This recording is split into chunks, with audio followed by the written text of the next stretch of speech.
Vamos a ver ahora lo que tiene que ver con la denominada prueba confesional o prueba de confesión, como a ustedes les aparece en la unidad 6 del programa, ¿no? De la materia, prueba de confesión.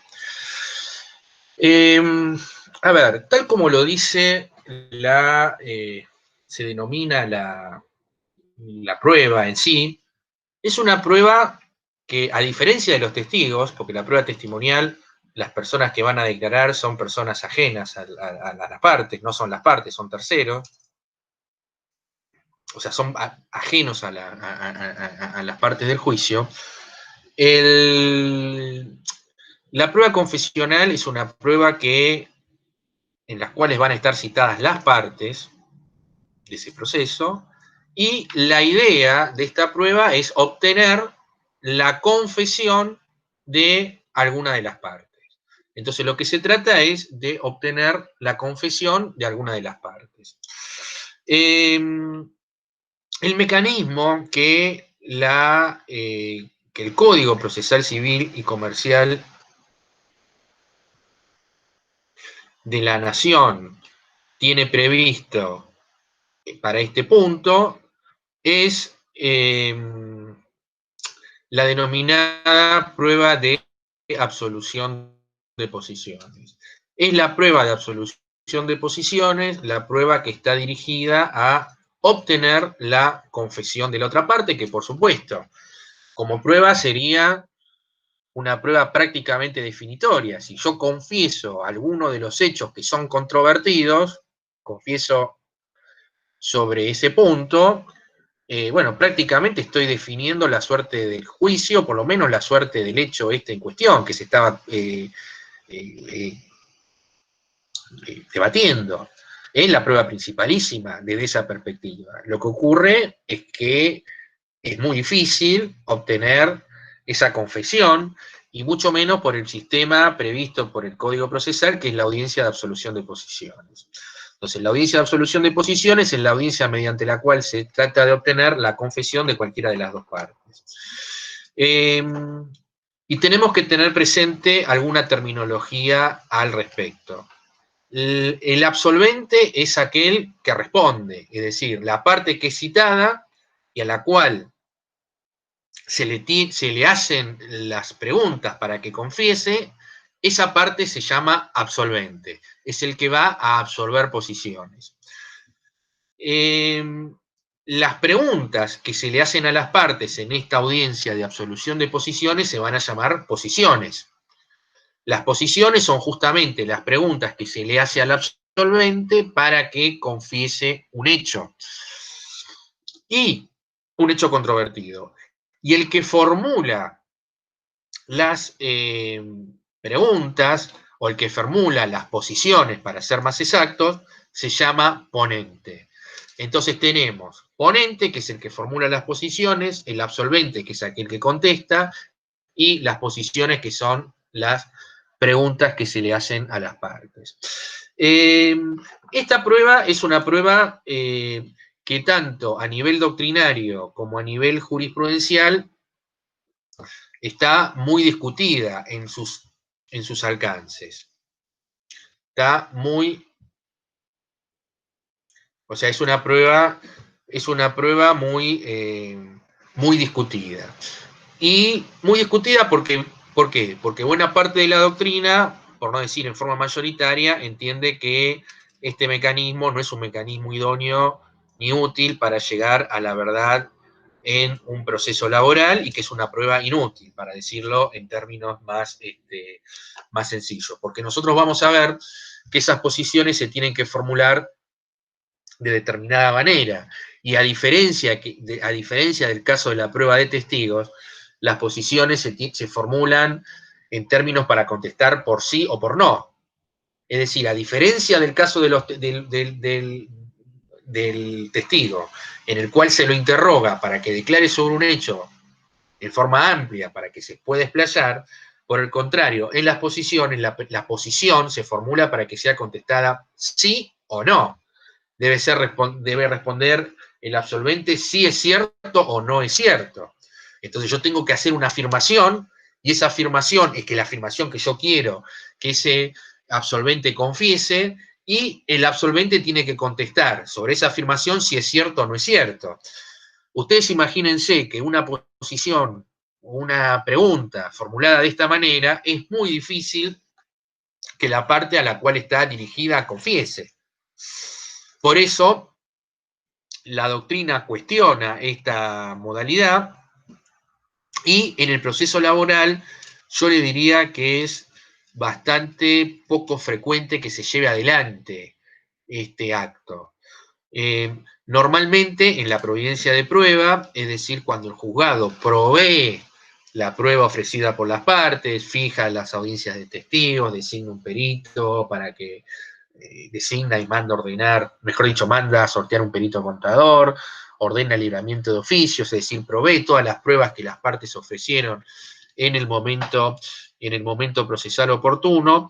Normalmente, yo diría que en la mayoría de los casos, los juzgados deciden tener presente la prueba, es decir, bueno, a la audiencia confesional téngase presente. No me la desestiman, pero tampoco me la probé, porque ¿cómo sería la forma natural de proveerla? Es fijándome la audiencia para que las partes absuelvan posiciones. Pero le digo que en la mayoría esto, ya les digo, o el juzgado lo tiene presente, o cuando se lo cita previamente a una audiencia artículo 80, es decir, se los tiene presente al momento de la providencia de prueba y después cuando se produce toda la prueba, el juzgado, para declarar cerrado el periodo probatorio, normalmente declara, no provee nada, no dice nada con respecto a esto, o declara innecesaria la prueba no producida, con lo cual esta prueba en definitiva no se produce. Esto podría ser una posibilidad.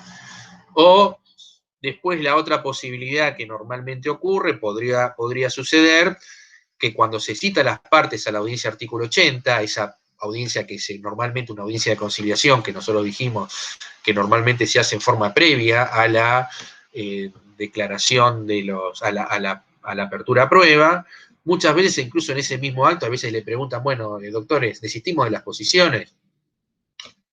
Y las partes se ponen de acuerdo y se desisten recíprocamente de tomarse posiciones. Bueno, en definitiva, por una vía o por la otra, normalmente la prueba de posiciones no se lleva adelante.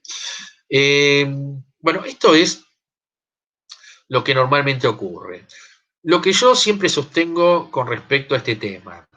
A mí me parece que, siendo un mecanismo probatorio que está en el código,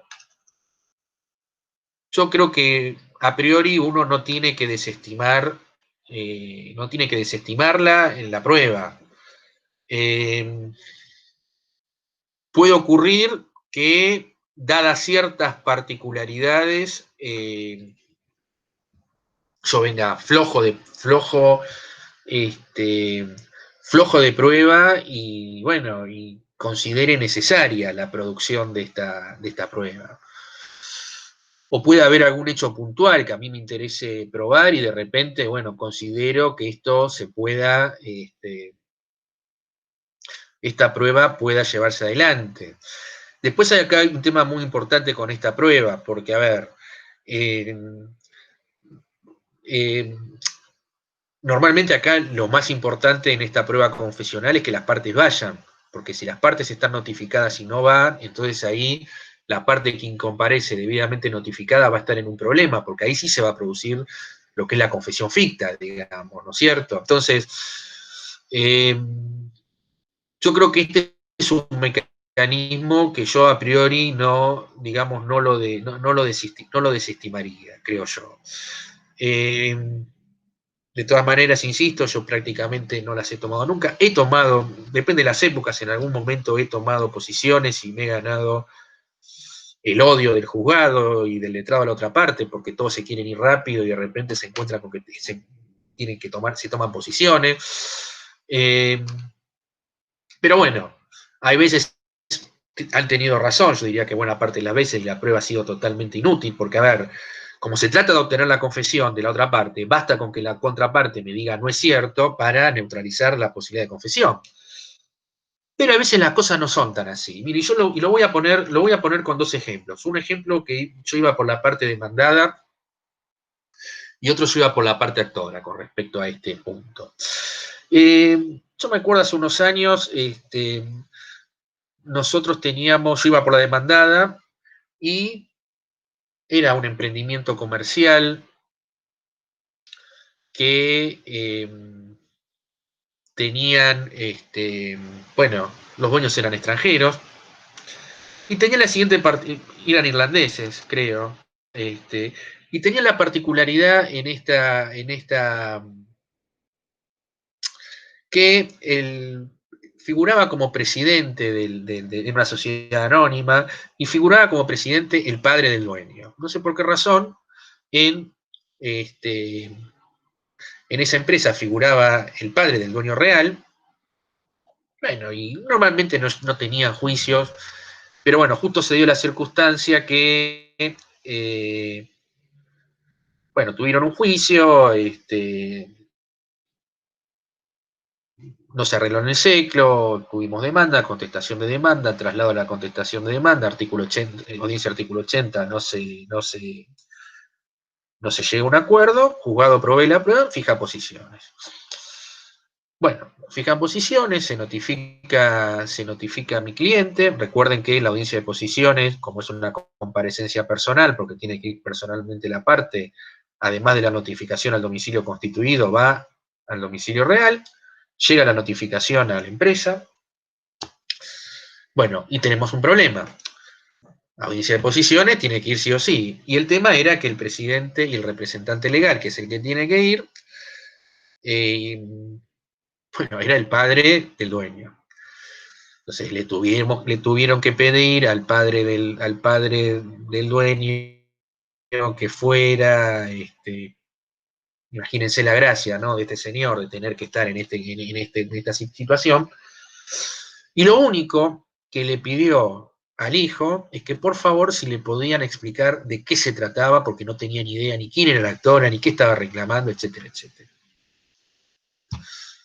Bueno, me encomiendan esto a mí y quedo con este señor extranjero, bueno, para encontrarme, quedé media hora antes, una hora antes, en un bar de la esquina de donde funcionaba el juzgado, para llevar adelante esta audiencia.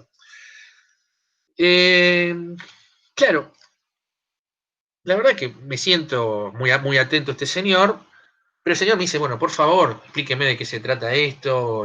Bueno, claro, yo tranquilo y casi con suficiencia, le dije a este señor, bueno, mi amigo, no se haga problema, ¿qué importa de qué se trata? Usted, mire, le van a preguntar algo. Le van a preguntar para que jure como es cierto tal cosa. Y usted lo que tiene que decir no es cierto. Cada vez que le preguntan, usted dice no es cierto. No se preocupe, ¿qué le preguntan? Usted conteste esto que yo le dije. Bueno, claro, el señor cuando le estaba comentando se le transfiguró la cara, digamos, ¿no? Se quedó indignado con la respuesta que yo le dije, poco seria le pareció la respuesta, desechó este consejo que yo le di y me pidió que le explicara de qué se trataba el tema. Claro, y ahí ya se me fue la suficiencia, ¿no? Empecé a transpirar en esta circunstancia. Claro, ahí lo que ocurría era que, bueno, son idiosincrasias distintas. Normalmente esa misma situación con compatriota, dice, bueno, tengo que decir que no es cierto y con esto zafamos de juicio y bueno, contesto que no es cierto y ya está, listo. Pero bueno, este señor quería saber lo que era e iba a contestar lo que era cierto y no según lo que yo le contestaba. Así que bueno, así en esas condiciones subimos al juzgado y bueno, y afortunadamente el propio letrado del actor rápidamente me pidió que desistamos de las posiciones. El juzgado me dijo si podíamos desistir porque el letrado del actor estaba de acuerdo. Yo le dije que sí inmediatamente. Desistimos de las posiciones y la verdad que zafamos, eludimos una situación que hubiese podido ser bastante compleja, creo yo, ¿no? Bueno, quedó en la nada, pero me quedó esa idea durante un tiempo, ¿no? Tiempo después se invierten los roles, yo tengo otro juicio que voy por la parte actora, y el demandado era una empresa que, bueno, que tenía, el representante legal era extranjero, español. Eh, A ver, el caso yo lo comento más o menos, a ver cómo vamos con el tiempo, lo comento más o menos rápido, cómo fue el caso en cuestión. Eh, el tema era, trabajador había trabajado muchísimo tiempo para una empresa, había trabajado como 20, 25 años, no me acuerdo bien, o más, 30, no sé, había trabajado toda la vida en esta empresa. Eh, y la empresa, cuando llega el momento, lo intima para jubilarse. Artículo 252 de la Ley de Contrato de Trabajo. Lo intima iniciar el trámite jubilatorio. Ustedes saben que a partir de la intimación del artículo 252, el trabajador tiene un año para iniciar y concluir el trámite. Si no concluye el trámite y no obtiene la jubilación, después del año se extingue la relación laboral. El transcurso de ese año empieza a correr a partir de la notificación, siempre y cuando se le otorgue y se le entregue el certificado de servicios y remuneraciones, la certificación de servicios y remuneraciones, que es lo que le permite al actor iniciar el trámite jubilatorio. Si no se le entrega el certificado, el plazo no empieza a correr. Bueno, ¿y qué fue lo que pasó acá? Al actor lo intimaron, supónganse que lo intimaron en mayo.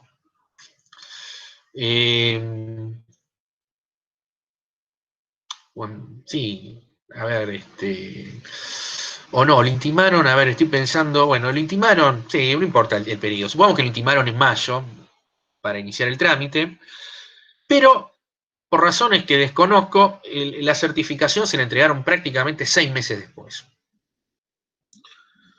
Cuando llega, cuando se cumple un año, el año desde la remisión de la carta documento, bueno, le dicen a este hombre, mi amigo, hasta acá llegamos, se terminó la relación, le hicieron una fiesta, le regalaron un reloj, bueno, se fue, pero se fue sin la jubilación. Claro, cuando empieza a transcurrir el tiempo y el actor resulta que se le demora el trámite jubilatorio, bueno, se puso muy mal y se asesoró.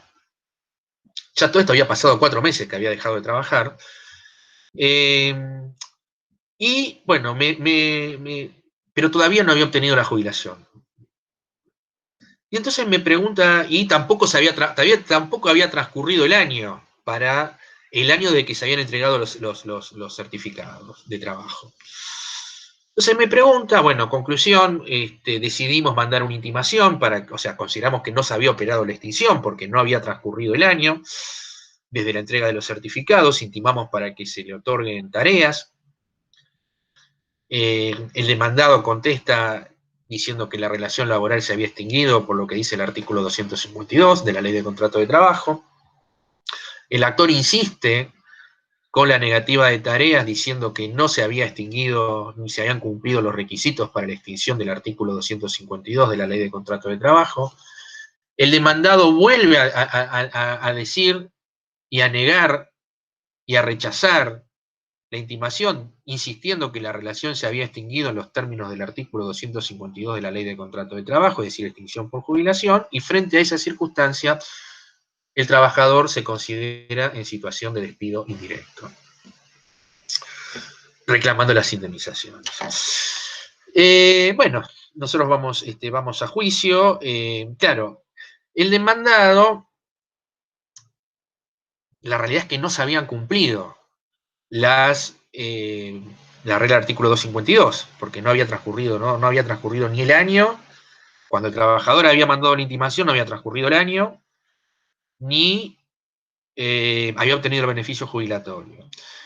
Pero ahí el demandado cambia un poco el esquema y dice, bueno, mire, esto se extinguió por el 252, pero si el 252 no sería aplicable, porque nosotros en la demanda expusimos por qué razón no se cumplió el 252, entonces ahí el demandado advierte que se había mandado una macana y dice, bueno, si esto no fuese así, rige la regla del artículo 241, porque este señor dejó de, que lo cual era cierto, este señor dejó de trabajar en un día X y estuvo 4 meses sin reclamar absolutamente nada, y acá operó la extinción tácita del contrato, porque ambas partes se pusieron, eventualmente, si no es por el 252, ambas partes estaban de acuerdo en extinguir en forma tácita la relación laboral.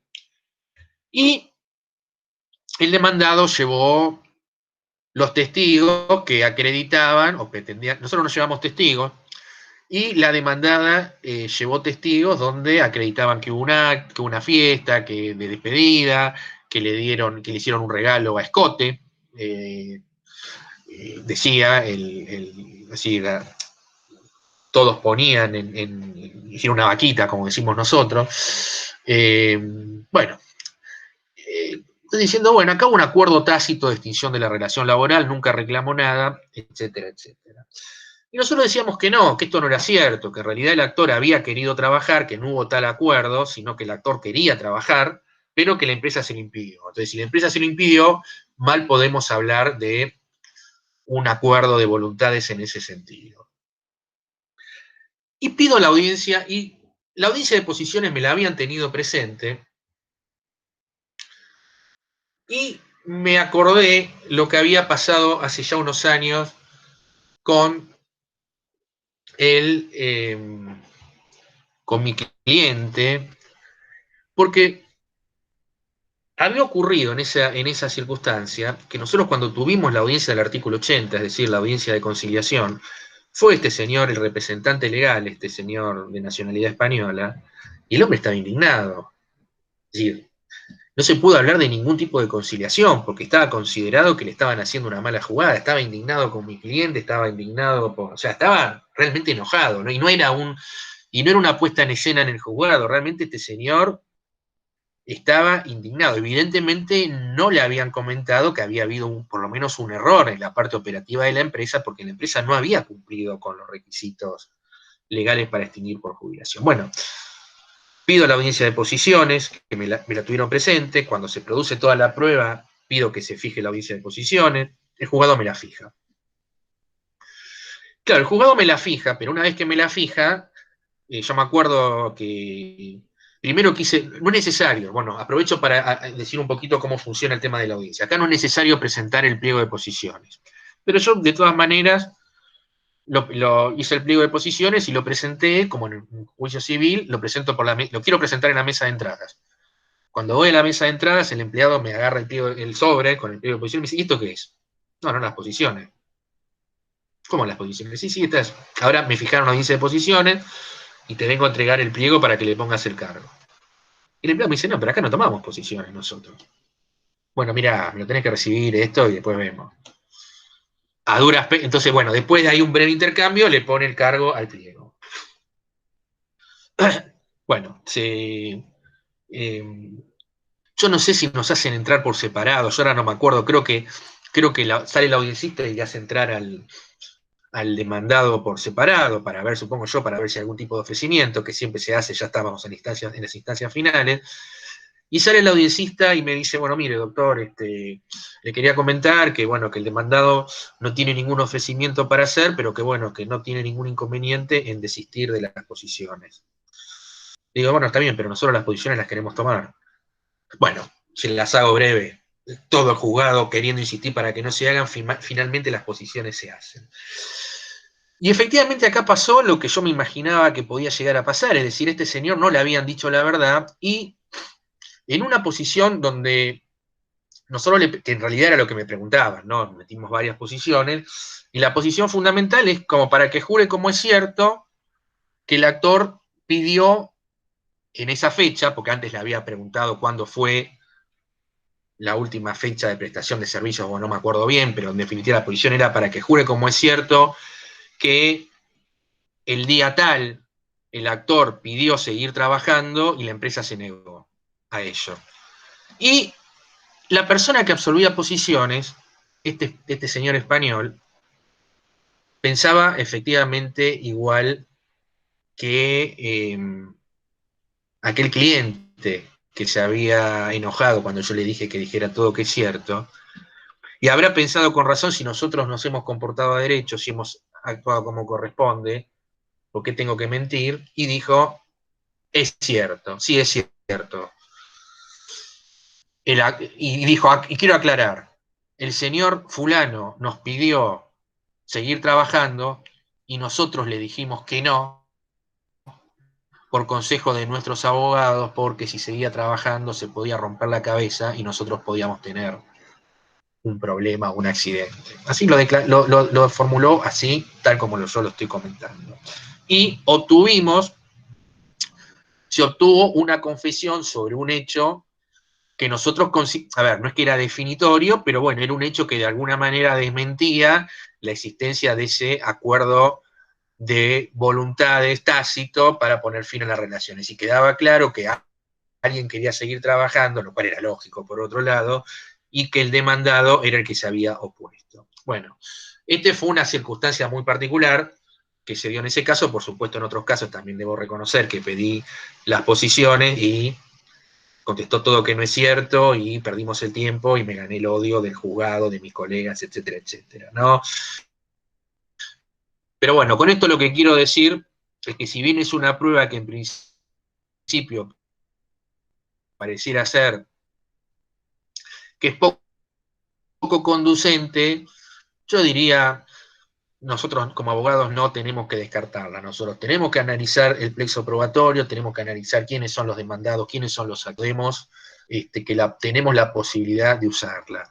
Y de todas maneras, en el caso también hay que tener presente que la incomparecencia es un elemento formal, pero puede definir la situación de alguna, digamos, de alguna de las partes. Entonces, bueno, primera cuestión con respecto al tema de la prueba confesional. Bueno, hacemos un repaso breve de lo que son las normas, ¿no? Acá nos vamos a encontrar con la circunstancia que la prueba confesional tiene normas de la LO que se aplican combinadas con algunas normas, es decir, que la LO modaliza esta prueba a las particularidades del proceso laboral. La primera norma que nosotros tenemos en ese sentido es el artículo 85 del LO, ustedes lo tienen en pantalla, cuando obviamente restringe la producción de esta prueba a la primera instancia y eh, vuelve a quedar claramente que es una prueba que se pide contra la contraria. Es decir, vuelvo a insistir, fíjense que dice podrá exigir que la contraria absuelva, con juramento o promesa de decir verdad, es decir, que se dirige siempre a la contraria, artículo 85, obviamente sobre cuestiones que se ventilan, es decir, sobre hechos que sean conducentes, que sean contradictorios, controvertidos, etcétera, etcétera. Bueno, el artículo que nosotros tenemos ahora en pantalla, el 407 del Código Procesal, los supuestos de declaración, la producción de prueba por oficio. Bueno, esto básicamente se refiere a cuando el demandado es el Estado en sus diferentes manifestaciones. Bueno, en este caso, si está la persona demandada o la parte, para ser más exacto, comprendidos dentro de la enumeración del artículo 407 del Código Procesal, no tiene que comparecer el representante legal de la parte y tomársele en los estrados del juzgado, sino que se hace mediante oficio. Es decir, se le debe mandar las posiciones mediante oficio y se deberá contestar en el plazo que el juzgado le fije. Recuerden ustedes que digamos, el Estado en sus diferentes manifestaciones podría llegar a ser parte en un juicio laboral cuando el vínculo que unía a ese sujeto estatal con el trabajador es una relación regida por la ley de contrato de trabajo, por normas del derecho del trabajo. Recuerden esto. A ver, si yo trabajo para un ministerio, no sé, trabajo para el Ministerio de Educación, pues ahí no, porque los agentes que trabajan para la administración central están regidas por la ley de empleo público. Entonces es una relación de derecho administrativo, la justicia del trabajo es incompetente para atender en esos casos. Lo mismo si trabajo, no sé, para el Poder Judicial, o trabajo para un ministerio público, o trabajo para el Congreso. Son todas relaciones de derecho público. Pero digamos, en el caso podría ser una empresa del Estado, por ejemplo. Una empresa del Estado o algún ente autárquico, un ente descentralizado.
Bueno, se me había caído, se me había quedado la conexión.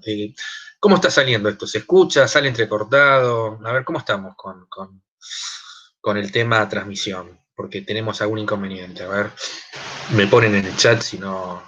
O quedamos poquitos, somos tres nada más, o cuatro o cinco, no sé, a ver cuántos somos los que estamos.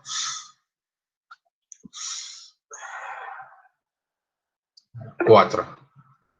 Bien, a ver.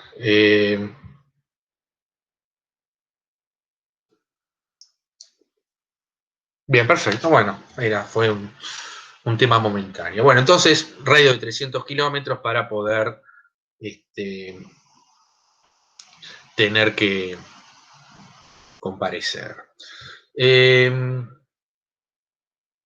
bueno, este artículo ya es un artículo del LO y es un artículo muy importante porque, digamos, también hay que decir que el tema de absolución de posiciones se divide en dos partes. Es decir, acá lo más importante es ir, es comparecer. Eh, porque, a ver, si se comparece, digamos, tiene toda esta limitación de la posibilidad de que la persona esté bien preparada y conteste todo que no es cierto y se terminó, digamos. Yo me he estado demorando diciendo una excepción, pero la verdad es un caso de no sé cuántos juicios que he tenido. En general, la realidad es que la prueba en sí es cierto que es bastante poco productiva, pero sí es importante a veces pedirla por las, a ver, pedirla, también uno corre riesgos, ¿no? Pero la no comparecencia genera efectos bastante importantes que puede volcar la suerte de un proceso. Fíjense ustedes que el artículo 86 de la LO, cuando habla de citación para sobreposiciones, dice que el que debe absorber posiciones será citado por lo menos con 3 días de anticipación, bajo apercibimiento de que, si dejare de comparecer sin justa causa, será tenido por confeso sobre los hechos expuestos en la demanda o contestación, salvo prueba en contrario. Bueno, Acá nosotros tenemos una cuestión bastante importante que se deriva de la prueba de absolución de posiciones, que es que la no comparecencia, estando debidamente notificado y sin que existiera justa causa, la incomparecencia genera la presunción iuris tantum de veracidad de lo expuesto en la demanda y o en la contestación de demanda, obviamente depende de quién sea el que no comparece. Entonces, esto es muy importante. Recuerden que la notificación debe hacerse, para que esta solución opere, debe hacerse en el domicilio real del demandado y del actor. Por eso es tan importante la denuncia de los domicilios y las circunstancias de tener los domicilios actualizados. Debe mandarse una cédula, papel a estas, con estas, y la no comparecencia entonces trae esta consecuencia que es muy importante, ¿no? La presunción de veracidad sobre hechos expuestos en la demanda o en la contestación. Además, recuerden ustedes, nosotros lo vimos con el tema de las medidas cautelares, en el caso de la incomparecencia del demandado o de la empresa puntualmente, además se dispara la posibilidad de pedir un embargo preventivo. Este es uno de los supuestos en los cuales se puede pedir un embargo preventivo, el juzgado me lo tiene que dar. Entonces, fíjense ustedes que esta situación, la no comparecencia de la parte, cómo puede volcar la resolución de un juicio determinado. Bueno, acá algunas cuestiones con respecto al tema de la el tema de la enfermedad del que tiene que declarar, artículo 418 del Código Procesal y 419 del mismo Código Procesal. Bueno, acá la importancia de que la justificación debe hacerse con la anticipación suficiente mediante un certificado médico, y el certificado médico debe cumplir con ciertos requisitos. Si esos requisitos no se cumplen, entonces, bueno, la incomparecencia va a estar injustificada y va a operar la solución del artículo 86 de la LO. Bueno, un tema importante que me olvidé de señalar, y ahora viene a propósito de este artículo que es del Código Procesal. Como acá no hay obligación de dejar pliego, es una cosa totalmente optativo el tema de dejar el pliego de posiciones, la consecuencia de la no comparecencia no es la presunción de veracidad de lo que hubiese tenido que estar contenido en lo que está en el pliego de posiciones, porque no hay, o no es obligatorio, sino que la consecuencia es la presunción de veracidad de lo que se dijo en el escrito de demanda o lo que se dijo en el escrito de contestación de demanda. Digamos, esto es una consecuencia directa de la no exigibilidad de pliego de posiciones. Y esto ustedes lo van a ver ratificado en el artículo 410, porque el segundo párrafo del artículo 410, que es la circunstancia de que el pliego debe ser entregado en secretaría media hora antes, etcétera, etcétera, ese párrafo es inaplicable al proceso laboral por lo dispuesto en el artículo 155 del LO. Es decir, que el artículo 155 del LO declara aplicable el primer y tercer párrafo del artículo 410 y no el párrafo segundo que exige la presentación del pliego de posiciones. De todas maneras, acá hay que tener en consideración una cuestión muy importante, que es que, a diferencia de la audiencia de testigos, que si las partes no van, el testigo va a ser libremente interrogado por el tribunal, si acá la parte que ofrece la absolución, la prueba confesional, no comparece sin causa y no hubiese dejado el pliego, en el caso de que compareciese el absolvente, se pierde el derecho a tomar posiciones. Es decir, entonces en realidad la única importancia que puede tener el hecho de dejar el pliego de posiciones es frente a una eventual incomparecencia del ponente. Pero bueno, insisto, esto para el caso que las posiciones finalmente obviamente se tomen, ¿no? Bueno, acá este es un tema Este es un tema muy importante. ¿Qué es el tema de la personería de las personas de existencia ideal?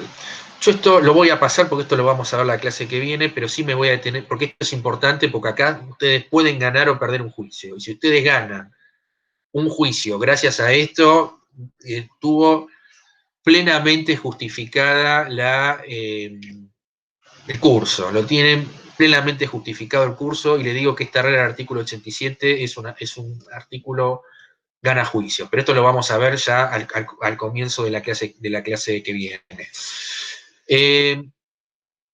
Sí, vamos a hacer algunas consideraciones con respecto a la forma en las cuales deben hacerse las posiciones. Este artículo 411 es del Código Procesal, es decir, que acá no hay variantes con el Código, o sea, que no hay variantes y no hay modificaciones con el Código Procesal, o mejor dicho, con el juicio procesal civil y comercial, se aplica exactamente lo mismo. Las reglas, entonces, posiciones claras y concretas sobre un hecho, tienen que ser redactadas en forma afirmativa y deberán versar, esto es muy importante, sobre puntos controvertidos. Un tema importante, cada posición importará para el ponente el reconocimiento del hecho al que se refiere. Esto es muy importante y esto es la razón por la cual, a mi criterio, las posiciones, si yo voy a la audiencia de posiciones, me tengo que tomar el trabajo de llevarlas por escrito. Aunque yo no presente el pliego, por mesa de entradas, etcétera, etcétera, como lo hice en aquella oportunidad, yo puedo tener ya en la máquina, mejor dicho, no en la máquina, impresa, las posiciones que voy a tomar, lo firmo el escrito ese y se lo doy al audiencista que va a tomar la audiencia, le digo, mira, acá tenés las posiciones. Porque lo peor que puede pasar es que la parte nos pongamos a improvisar y vengamos a hacernos ahí en boche las preguntas, las posiciones se pueden hacer, pero cuidado, si yo me equivoco con la posición, cada posición que formula el ponente implica que reconozco lo que yo estoy diciendo ahí. Entonces, si yo digo, para que jure como es cierto que el actor hizo tal cosa, desde el punto de vista del ponente, yo estoy reconociendo ese hecho como cierto. Si de repente yo me equivoco y puedo terminar metiendo la pata o haciendo algo que no corresponde, entonces me parece que es importante llevar siempre las posiciones formuladas, especialmente porque uno puede confiarse, esto hay que tener cuidado, por este tema que la audiencia no se lleva nunca, no se hace nunca, bueno, voy, la desisto y ya está, y miren si del otro lado se encuentran con alguien que quiere tomar las posiciones. Y ustedes dicen, bueno, él me las toma, yo se las tomo, pero yo resulta que no tengo las posiciones formuladas. Bueno, con eso hay que tener cuidado y hay que llevarlas, ¿no? Bueno, la fórmula para hacer las posiciones es la que ustedes tienen en pantalla. Para que jure como es cierto y una afirmación sobre un hecho. Para que sea contestado, o sea, la forma de la respuesta, sí es cierto, no, no es cierto. Y la parte que va a absorber posiciones puede aclarar, que fue lo que le pasó a este señor, ¿no? Que dijo, no, sí es cierto, y que además quiso aclarar, lo cual es una barbaridad, y esto, por supuesto, al cliente de ustedes lo deben desalentar bajo toda circunstancia, ¿no? Es decir, que no aclara absolutamente nada, ya la posición de las partes está en la demanda, en la contestación. Se tiene que limitar a contestar si es cierto o no, no es cierto. Esta es la forma de preguntar. Entonces, para que jure como es cierto, la forma de la posición. Para que jure como es cierto que el actor ingresó a trabajar el día tal. La respuesta del absolvente, no, no es cierto. O sí, es cierto. Por eso es distinta la formulación con respecto a una pregunta para un testigo. Para que jure como es cierto que el actor trabajaba de lunes a viernes. Sí, es cierto. No, no es cierto. Para que jure como es cierto que el horario del actor era de 8 a 16 horas. Respuesta, sí es cierto, no, no es cierto. Para que jure como es cierto que usted dejó de prestar servicio hasta el día. Sí es cierto, no es cierto. Fíjense que siempre la fórmula es para que jure como es cierto y a continuación la afirmación que es susceptible de ser contestada. Sí es cierto o no, no es cierto. Y por eso tiene que ser formulada de esta manera y las respuestas evasivas o el decir no me acuerdo o la posición de la parte de negarse a responder va a generar como consecuencia el reconocimiento del hecho en cuestión. Bueno, tengo algunas cosas más, bastantes para decir con respecto a esto, pero lo vamos esto a continuar en la clase que viene.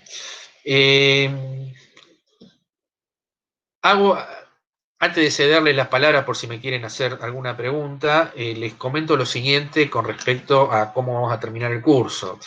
Porque nosotros en teoría, lo que yo les había dicho es que esto iba a terminar el miércoles que viene, pero yo no voy a terminar, por como vengo, no voy a terminar con los temas.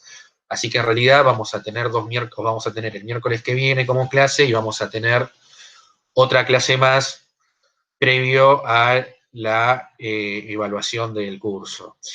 Les pido a aquellos que no hayan entregado todos los trabajos, que bueno, yo no tengo problema en que me los presenten ahora, los trabajos, no hay ningún inconveniente, pero sí los tienen que tener presentados para que ustedes estén en condiciones de dar la instancia de evaluación que queda en la fecha que nosotros habíamos indicado. Bueno, preguntas sobre esto que estamos viendo, sobre lo que vimos antes. Les cedo la palabra por si me quieren hacer algún tipo de consulta.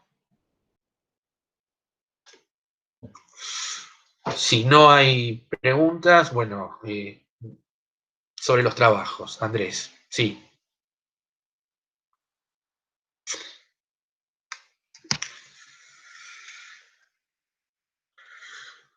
Bueno, uno era sobre el tema preguntas de Seclo, una de la demanda, no, y había otro trabajo más que era sobre,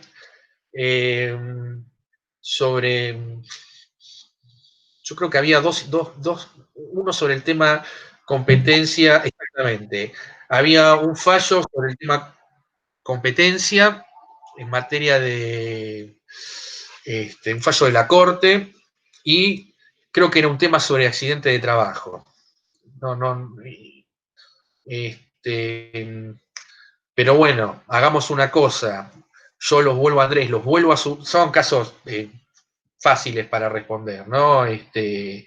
Pero bueno, les termino de subir o les vuelvo a poner claro sobre negro cuáles son y no tengo ningún problema que me los presenten, no hay ningún problema, pero sí tenganlos resueltos para el día entregados para el día del examen, que además les va a servir para el examen. Esta es un poco la idea.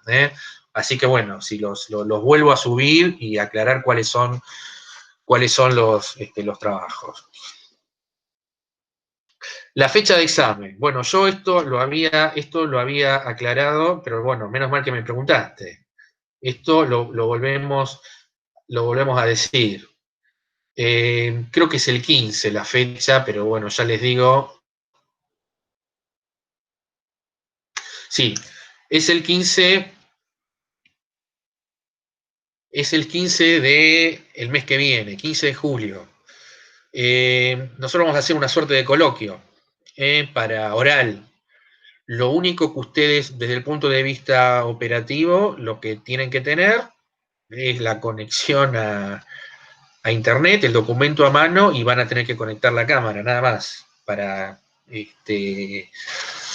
Y bueno, para aquellos que les vaya mal, nosotros tenemos un amplio, o sea, estamos con tiempo, porque yo tengo que entregar las notas recién creo que en septiembre o sea, que tenemos un tiempo de sobra para aquellos que les ha ido mal, para que puedan recuperar, así que bueno, eso por eso le puse la fecha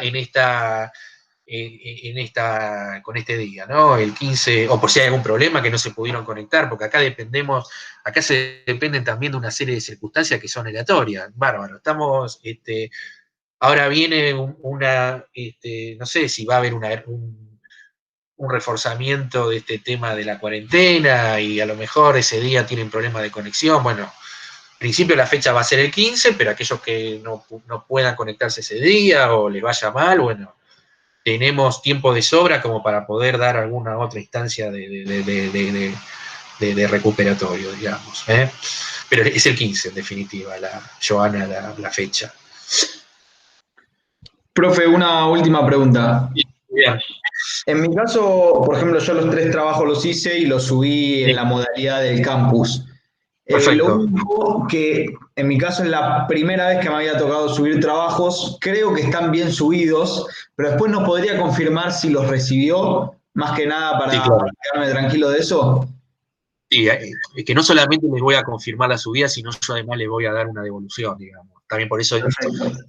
aquellos que no lo hayan entregado, la verdad que me lo hagan lo antes posible, como para que puedan tener una devolución. Pero sí, las dos cosas. Confirmarles que los presentaron, que esto lo puedo hacer en forma inmediata, digamos, esta semana, y darles una devolución.